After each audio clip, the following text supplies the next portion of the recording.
त्रिमुखीदीन श्रीमती बाळासाहेब आंबेडकरांच्या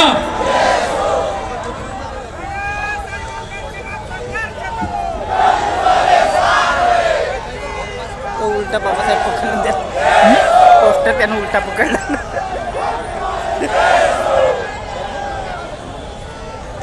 पक्षाच्या प्रमुख या ठिकाणी रेखाताई ठाकूर आणि सन्मानित व्यासपीठ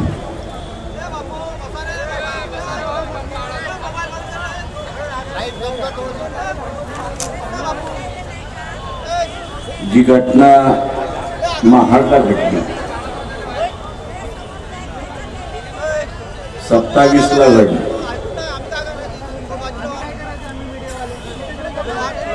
त्याचा पुन्हा असणारा आपण कार्यक्रम आता असणारा 2023ला घेतो. 4 वर्षानंतर 100 वर्ष होईल आणि तिथेच खऱ्या अर्थाने मी काय आहे हे आपण लक्षात घेतलं.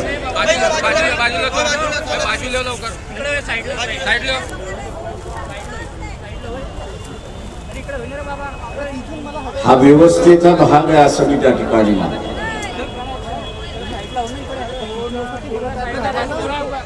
एका बाजूला मनूची व्यवस्था, अत्याचारी व्यवस्था आपण म्हणतो, अधिकार हिसकावून घेणारी व्यवस्था आपण मानतो, न्याय न देणारी व्यवस्था आपण मानतो,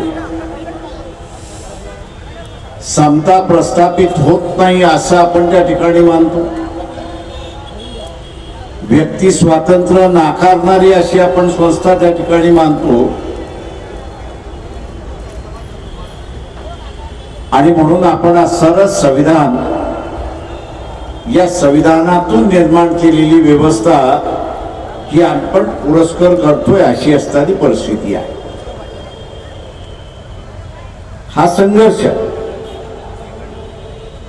की ज्या संघर्षाला बाबासाहेबांनी इतिहासामध्ये क्रांती, प्रतिक्रांती, रेव्होल्यूशन, काउंटर रेव्होल्यूशन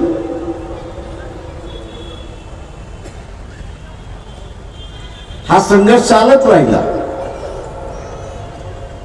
चार्वकाने केला, बुद्धाने केला, महावीराने केला, इथल्या संतांनी केला आणि आता आपण करतो. एक चिरंतन व्यवस्था आपण का निर्माण करू शकतो?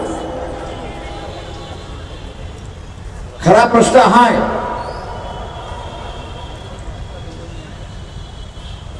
की ते चिरंतन व्यवस्था आपण करू शकलो नाही. याचं कारण आपल्याला मिळालेल्या स्वातंत्र्यामध्ये जे स्वातंत्र्य मिळालं गुलामीनंतर आपण असं मानत गेलो की आता हे झालं, आमचं संपलं. आणि या मानसिक भावनेमध्ये आम्ही गेलो की आता आम्हाला लढण्याचं कारण नाही.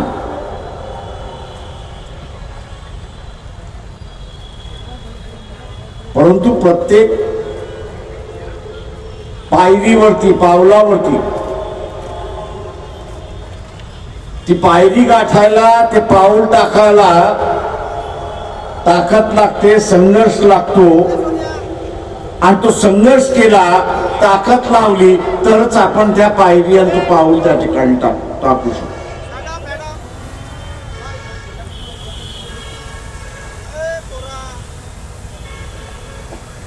हे जोपर्यंत आपल्या मनामध्ये गिरवलेलं राहील तोपर्यंत आपण असणारा आपल्या केलेल्या क्रांतीच्या विजयाच्या बाजूने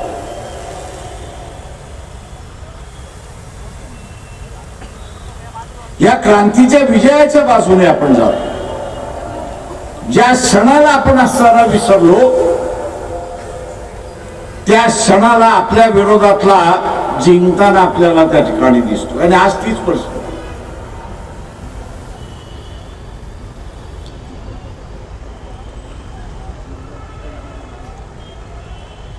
समाजामधलं एकोपा पाहिजे की समाजातला विभक्तपणा पाहिजे, हा त्याच्यातला महत्वाचा. विषमता पाहिजे असेल, गुलामी पाहिजे असेल,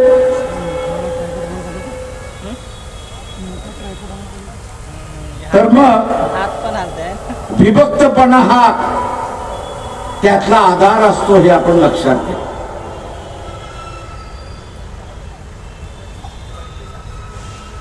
कारण का विभक्तपणा आला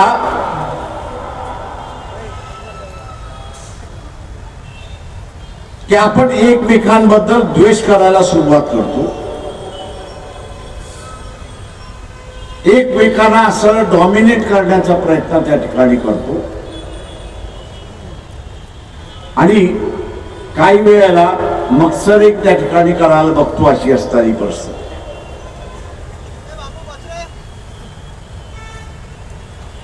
तो माझा नाही अशी भावना आपली असणारी त्या ठिकाणी.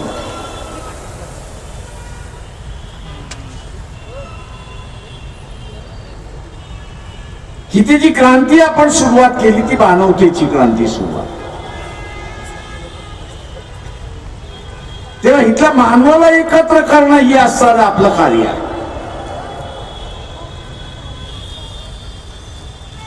आणि म्हणून आपण असणारा मानतो की आम्ही असणारा समूहाला एकत्र करण्याच्या मार्गावरती लागलेला आहे. हा लढा विभक्त विरुद्ध एकता आणण्याचा भाग त्याच्यात नाही.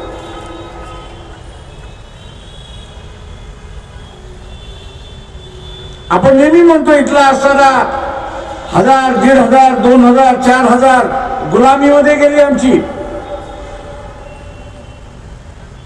पण का गेली? या विभक्तपणामुळे गेली.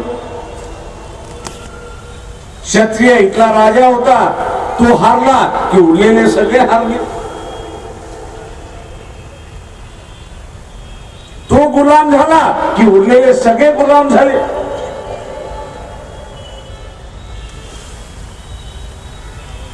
आणि या विभक्तपणामध्येच या देशाची गुलामी आहे.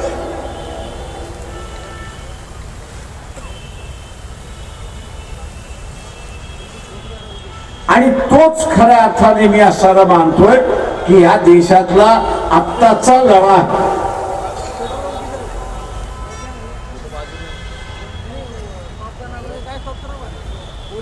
वर्चस्व,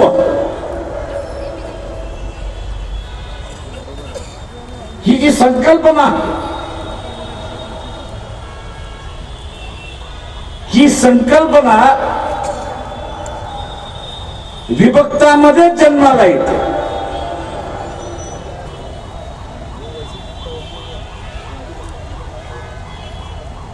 वर्चस्वाची संकल्पना जी आहे ती विभक्तामध्ये जन्माला येते आणि टिकते.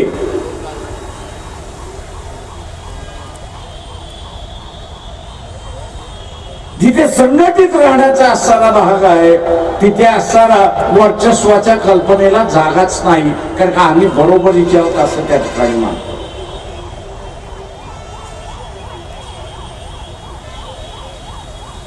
आजचा हा जो लढा आपण असणारा पाहतोय, मार्च एप्रिल मध्ये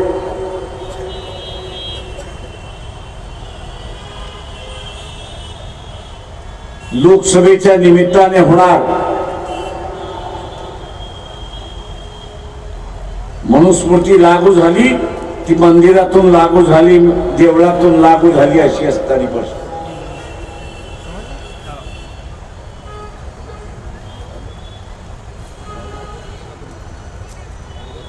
तिच्या जागी नवीन कायदा जो आला, संविधानाचा कायदा आला, तो मंदिरातून आला नाही, तर तो असणारा पार्लमेंट मधून आला, संविधान सभेतून आला, अशी असणारी परिस्थिती. सत्तेचं केंद्र बदललेलं आहे. पूर्वी मंदिर हे असणारा सत्तेचं केंद्र. शिवाजी महाराजांना आपल्याला त्या ठिकाणी दिसतंय.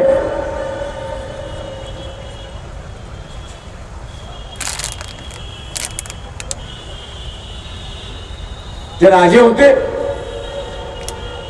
पण मान्यता नव्हती. काय का धर्माने मान्यता दिली आणि मग गागा बाटाला बोलून ती धर्माने मान्यता नाही. त्यावेळेस सेंटर ऑफ पॉवर आपण जर म्हटलं तर हे धर्म.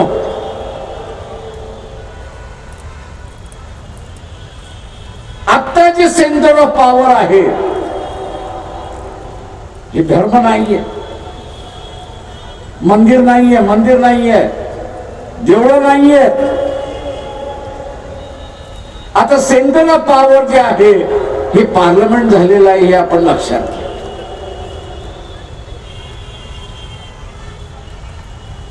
त्याच्यावरती ज्याचा ताबा त्याची व्यवस्था ही आपण लक्षात घ्या.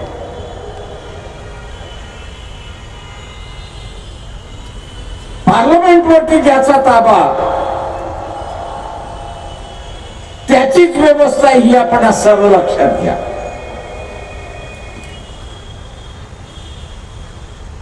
आणि म्हणून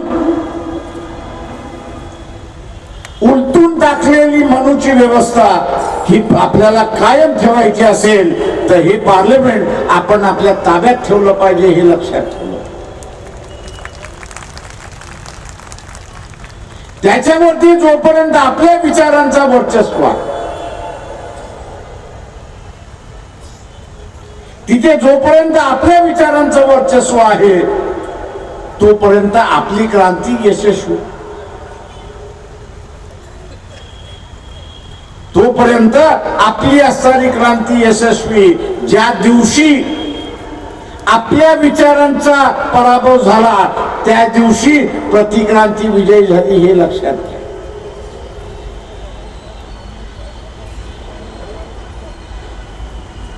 आणि म्हणून उद्याच्या असणाऱ्या कालावधीमध्ये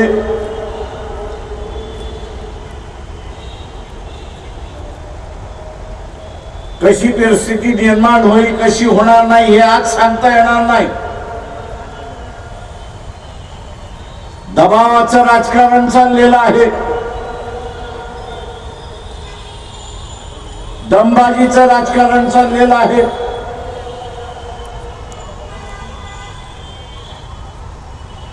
ब्लॅकमेलिंगचं राजकारण चाललेलं आहे. कशासाठी? तर मार्च एप्रिल मध्ये ज्या निवडणुका होतील त्या निवडणुका या प्रतिक्रांतीवाद्यांना जिंकायच्या आहेत आणि म्हणून त्यांचे हे प्रयत्न चालले. प्रतिक्रांतीवाद्यांना ते जिंकायचे आहेत आणि म्हणून त्यांचा असणारा प्रयत्न त्या ठिकाणी चाललाय. या सगळ्या ब्लॅकमेल होणारे जे आहेत किंवा ज्यांना केल्या जात आहे त्यांना असणारा एवढंच सांगणार आहे की वाघ म्हटला तरी खातो आणि वाघोबा म्हटला तरी खातो. इलेक्शनच्या अगोदर सांगितलं जाईल आम्ही काही कारवाई करत नाही, तुम्ही असणारे एकत्र येऊ नका.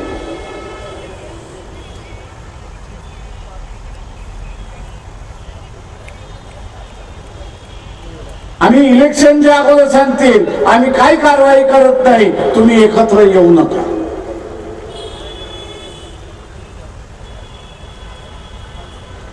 एकदा दगडाखालचा हात खाली निघून गेला, दगडाखालचा हात निघाला तर मग हाच वाघ वाघोबा होऊन खायला सुरुवात होईल अशी असणारी परिस्थिती, खायला होईल अशी असणारी परिस्थिती आहे.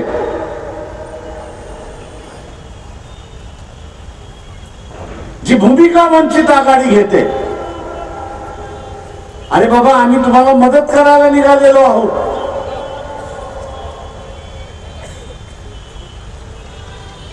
काँग्रेसवाले असतील, राहुल गांधी असतील, एनसीपी असेल, शरद पवार असतील,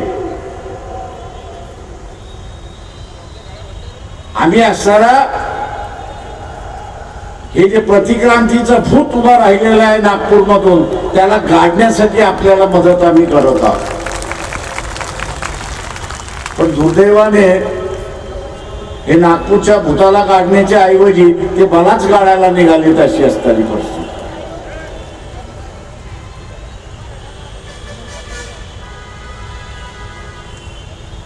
मग कधी मुसलमान शोधतात, कधी अमुक शोधतात.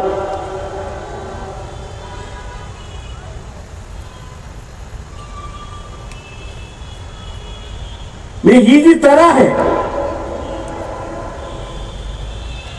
या तऱ्हेतून कोणाचं भलं होणार नाहीये. उलट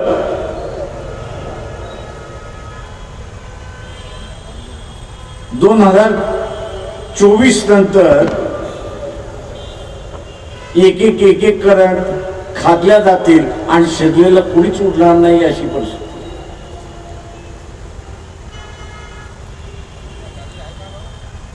त्याचा जी काही नवीन व्यवस्था आहे ती काही आजची नाहीये. जे नागपूरमध्ये आपण बसलोय त्यांनी असताना 50 साली सांगितलं की हे संविधान आम्ही मान्य करणार नाही, आम्हाला संधी मिळू द्या, आम्ही हे संविधान उलटून टाकल्याशिवाय राहणार नाही, ही घोषणा केलेली आहे. आणि संधी आल्यानंतर कोण उठून टाकणार नाही, कारण का पुन्हा वर्चस्वाचा मार्ग मोकळा होतो.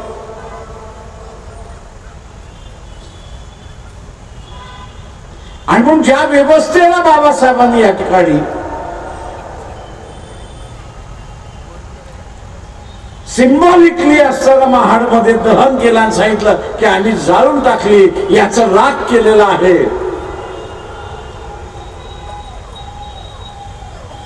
ती व्यवस्था पुन्हा जिवंत होऊ द्यायची का, हा खरा प्रश्न तुमच्याकडे आहे, हे लक्षात घ्या. तेव्हा आलतू फालतू चर्चा ज्या चाललेल्या आहेत त्या पहिल्यांदा बंद करा.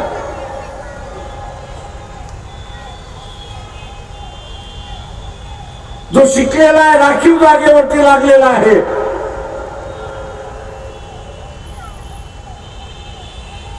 तो आता म्हणतो अपकड आलं, तर म्हटलं येऊ द्या, काय फरक पडतो.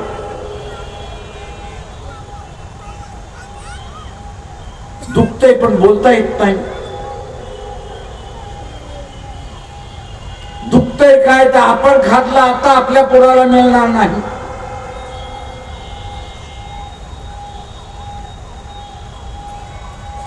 आणि आम्ही तुम्हाला जेव्हा सांगत होतो, अरे बाबा तुम्ही आरक्षण वर्गामध्ये हुशार आहात,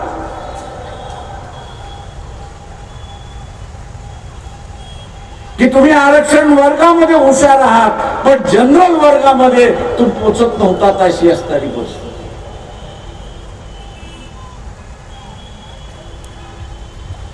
किंवा याही वर्गाला मी असताना सांगतोय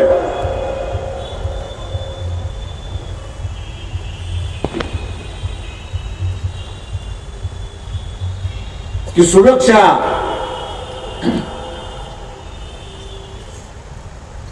ही व्यक्तिगत नसते तर ती सिस्टम मध्ये असते.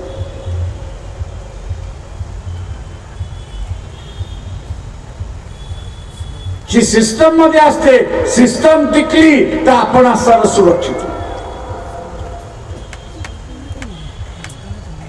आता ही जबाबदारी आहे की ही असणारी व्यवस्था सुरक्षित करण्याची जबाबदारी.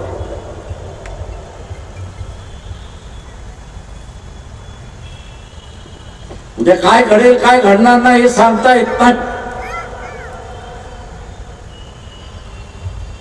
कोण म्हणते मी 23 जागा लढेन, कोण म्हणते अमुक जागा लढेल. अरे आम्ही त्यांना म्हणतोय पहिल्यांदा जागा सोडा. मोदीचं भूत जे बसलेलं आहे ते पहिल्यांदा उतरवा.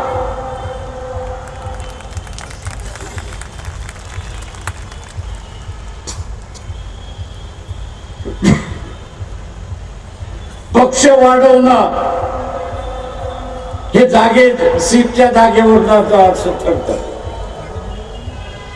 तुम्हाला पक्ष वाढवायचा आहे की मोदी घालवायचा आहे याचा पहिल्यांदा निर्णय करा. मोदी घालवायचा असेल तर 2-4 जागा कमी आल्या तरी चालतील ही भूमिका असते.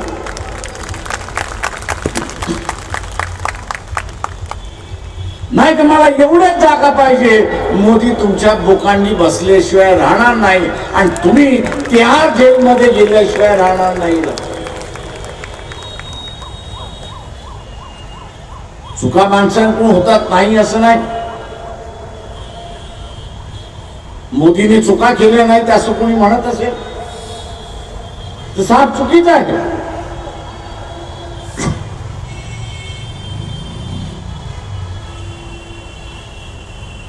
उत्तर प्रदेशमध्ये 90 साली मी फिरत होतो.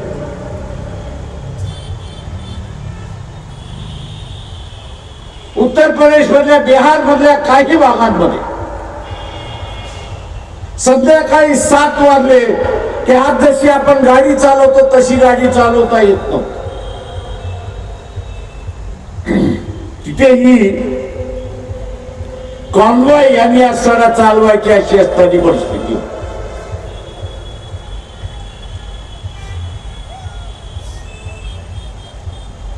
आणि तो कॉन्वॉय 10 गाड्यांचा असायचा.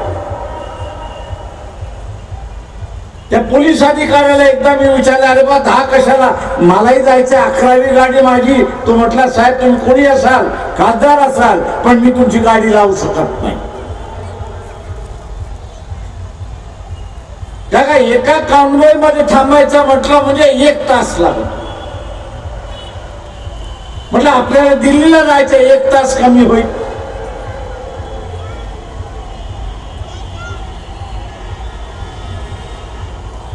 तो म्हटला मी तुम्हाला सोडू शकत नाही.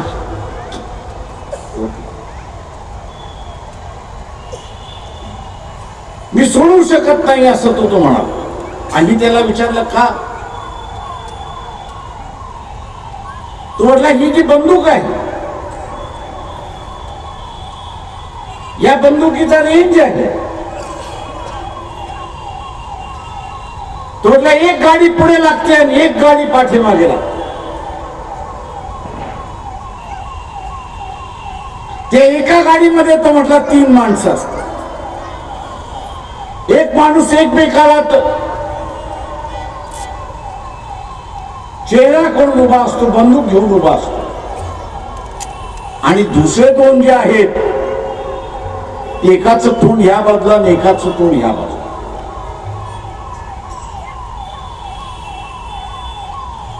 तर म्हटलं याचं कारण काय? तेव्हा तो म्हणाला की गाडी कॉन्वॉय रेंज मध्ये असेल, या बंदुकीच्या रेंज मध्ये असेल तर आम्ही तुम्हाला वाचवू शकतो, या बंदुकीच्या रेंज मध्ये नसेल तर आम्ही तुम्हाला वाचवू शकतो. मोहन भागवत माझा असताना आपल्याला सवाल आहे.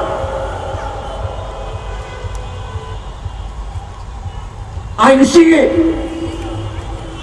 गाड्यांचा असणारा ताफा हा मिलिटरीचा कॉन्वॉय होता. मोदी उत्तर देणार नाही, पण तुम्ही उत्तर द्या.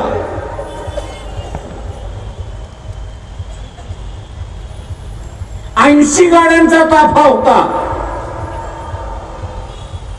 मिलिटरीच्या गाड्या ज्यावेळेस जातात 10च्या वरती जात नाही, आणि 10च्या वरती ज्यावेळेस ज्या जातात त्यावेळेस त्या डबल पॅक केलेल्या असतात. बॉम्ब ब्लास्ट झाला तरी त्याच्यातला माणूस वाचला पाहिजे, या दृष्टिकोनातून आहे. जी लॉरी उडवण्यात आली होती, जी ट्रान्सपोर्टची गाडी उडवण्यात आली होती, ज्याच्यामध्ये जवान गेले, ती डबल पॅक होती का याचा खुलासा करा. ती डबल पॅक होती का याचा खुलासा करा. दुसरं तिथे असणारा 80 किलोमीटर 80 गाड्यांचा जो ताफा होता, त्या ताफ्यामधल्या असणाऱ्या जो कॉन्वॉय होता त्याच्या पाठीमागे आणि पुढे ज्या गाड्या होत्या त्या गाड्यांमधल्या असणाऱ्या बंदुका ज्या होत्या त्याचं रेंज काय होतं ते सांग.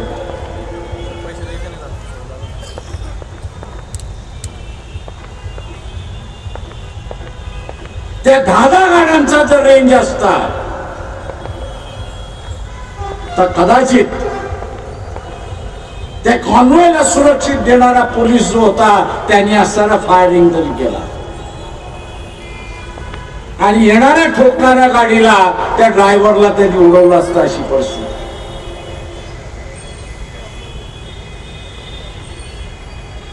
आज मी इंडियातल्या असणाऱ्या अनेक नेत्यांना म्हणतो, अरे असे अनेक प्रश्न आहेत की जे आपण असणारा उपस्थित करू शकतो. या 56 इंच छातीमध्ये गाठे आणि ठोकले एवढंच बसलेलं आहे, दुसरं काहीच नाही.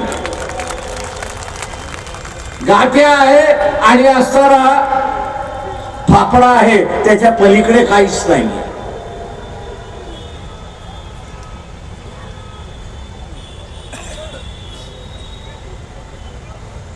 परंतु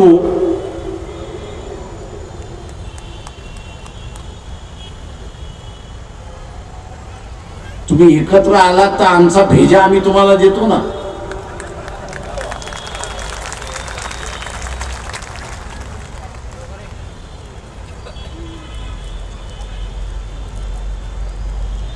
नव्वद साली असताना मुंबईमध्ये ब्लास्ट झाला.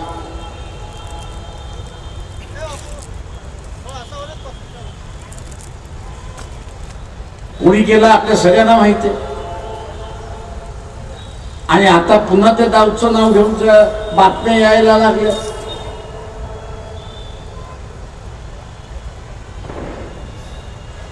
मी इंडियावाल्यांना म्हणालो,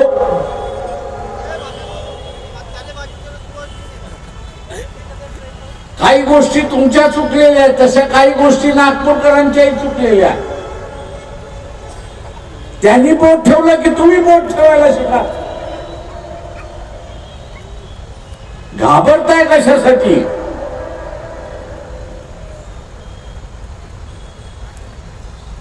मी असं मानतोय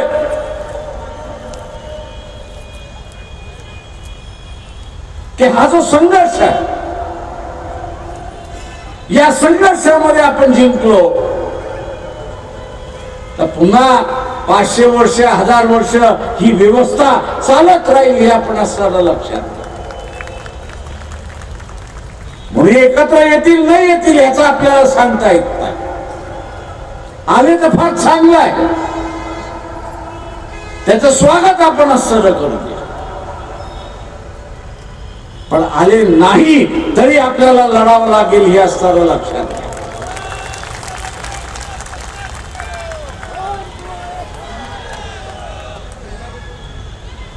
आणि ते लढायचं असेल तर आजपासून आपण ठरवलं पाहिजे.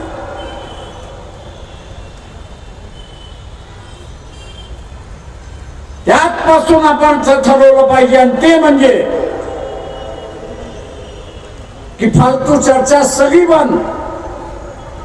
एकच चर्चा की मी ज्या मतदारसंघातला आहे, नागपूर मधला आहे तर नागपूर लोकसभा, नागपूर ग्रामीण असेल तर नागपूर ग्रामीण लोकसभा, भंडारा गोंदिया असेल तर भंडारा गोंदिया, चंद्रपूर असेल तर चंद्रपूर, वर्धा असेल तर वर्धा, अमरावती असेल तर अमरावती, गडचिरोली असेल तर गडचिरोली, या आम्ही जिंकल्याशिवाय राहणार नाही ही खुंदाट आपण त्या ठिकाणी बांधली.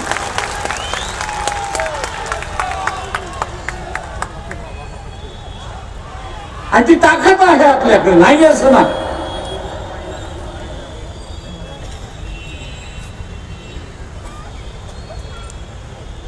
फक्त विचलित होऊन त्या ठिकाणी चालणार नाही. शिकारी जसा शिकार करायला जात असताना त्याची शिकारावरती नजर असते, त्याच पद्धतीने मी ठरवलं पाहिजे, आपण सगळ्यांनी त्या ठिकाणी ठरवलं पाहिजे की ह्या लोकसभा आम्ही जिंकल्याशिवाय राहणार नाही आणि जे जे करावं लागेल ते आम्ही केल्याशिवाय राहणार नाही.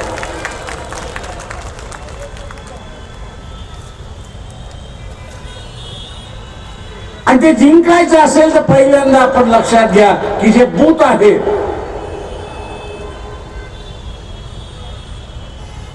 की तिथे 800-1200 मतदानाचं बूथ आहे, त्या 800-1200 मतदानाच्या बूथ वरती मी असणारा ज्या पक्षाला सपोर्ट करेल त्या पक्षाला किमान 500 मतं जातील हे मी बघेन.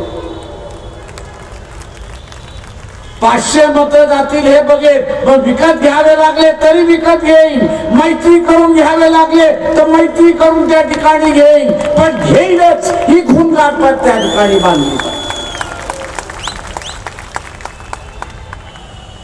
उमेदवार येईल न येईल, उमेदवार येईल न येईल,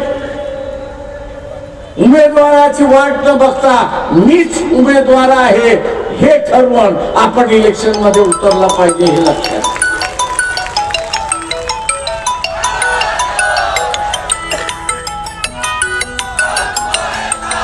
आणि मग ही जी ज्योत महात्मा फुलेंनी सुरुवात केली,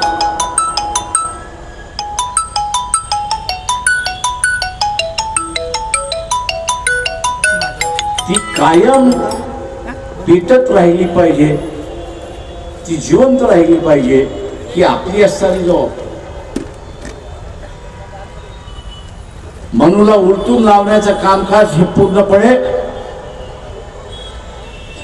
शाहू महाराज आहेत, बाबासाहेब आहेत यांनी केलेलं आहे. आणि म्हणून आपण फुले शाहू आंबेडकर वाद असं म्हणतो. हा वाद जोपर्यंत जिवंत आहे तोपर्यंत आपली क्रांती जिवंत आहे हे लक्षात.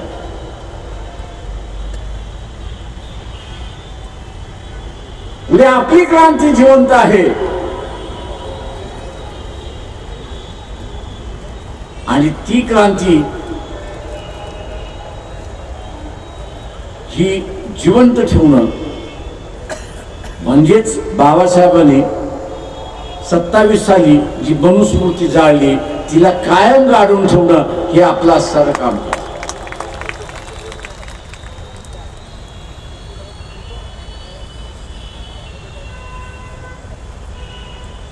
तिथलं राजकारण आपण असलं पाहिजे.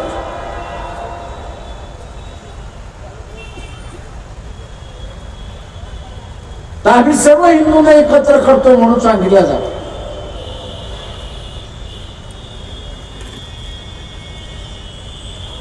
परंतु हिंदू मध्येच आरक्षणाच्या नावाने भांडणं सुरू आहे. मराठा ओबीसीच्या विरोधात उभा राहिला,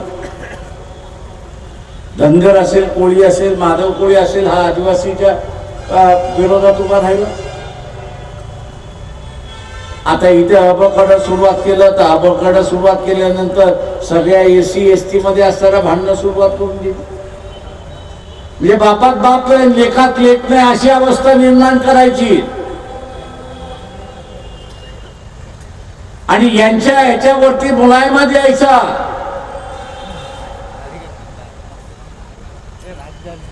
आणि तो म्हणजे अँटी मुस्लिम मुलायमा देऊन मोकळा व्हायचा.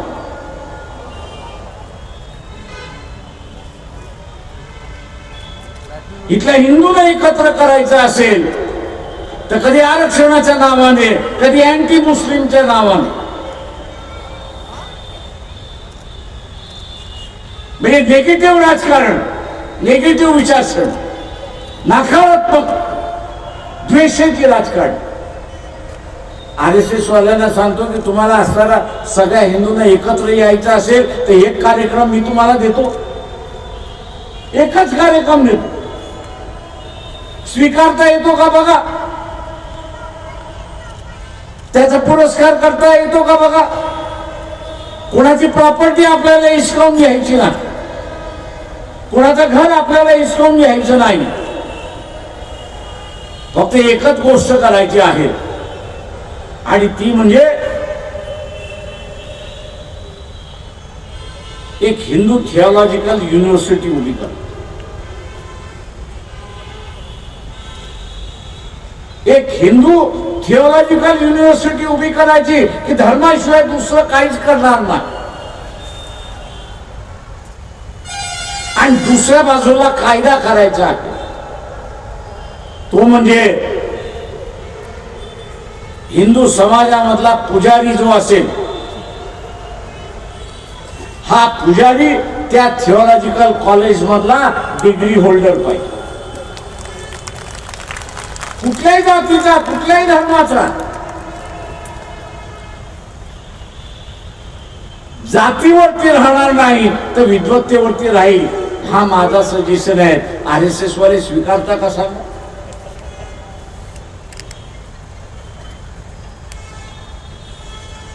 आपण कोणाला प्रॉपर्टी प्रॉपर्टी हिसकावून घेण्याचं म्हणत नाही. एकोपणा आणायचा आहे. आज माळी असेल ते त्यांच्यामधला सुद्धा पुजारी, धनगर आहे त्यांच्यामधला सुद्धा पुजारी, तेली मधला आहे तो त्यांच्यातला पुजारी आहे, हा त्याच्याच समाजापुरता पुजारी आहे, तो हिंदू समाजाचा पुजारी होत नाही. तो हिंदू समाजाचा पुजारी होत नाही. मी जी संकल्पना आपल्या पुढे मांडतोय की आपण जो पुजारी करणार आहोत तो हिंदू धर्माचा पुजारी त्या ठिकाणी होणार आहात, मान्य करणार असाल तर मी हात पुढे करायला तयार आहे. पण त्याचबरोबर मी जसं म्हटलं की जातीवरचा पुजारी होणार नाही याचा पार्लमेंटचा कायदा त्या ठिकाणी झाला.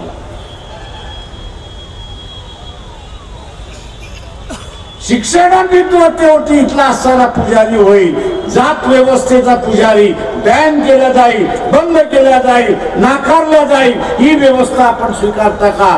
तर इथला असणारा समाज एकत्र आपल्याला त्या ठिकाणी करता. बघा, विचार करा, जमतोय का? नाही तर आपला संघर्ष हा चालत राहणार. तुम्ही विभक्त वाद वाढवत जाणार आणि आम्ही असं एकत्र करणारा वाद त्या ठिकाणी चालवत राहू. आणि म्हणून मित्रो, ही जी फालतू चर्चा चालते ना ती जरा बंद करा. ताटात काय वाढले ते असं पहिल्यांदा बघा. आत्ताच्या ताटामध्ये जे वाढलेलं आहे ते इथला असणारा लोकसभा ही आपल्या विचाराने त्या ठिकाणी चालली पाहिजे, ही आपल्या ताटातलं वाढलेलं आहे. आणि उद्याची लोकसभा ही आपल्या शाहू फुले आंबेडकर वादाने त्या ठिकाणी चालली पाहिजे. तर या विचाराचाच माणूस तिथे जाऊन पोचला पाहिजे, हे आपण लक्षात घ्या. आणि मग त्यासाठी माशी म्हटल्याप्रमाणे जे करायचं आहे ते करण्यासाठी आपण सज्ज राहा, एवढंच बोलतो आणि आपली रजा घेतो. जय भीम, जय भारत.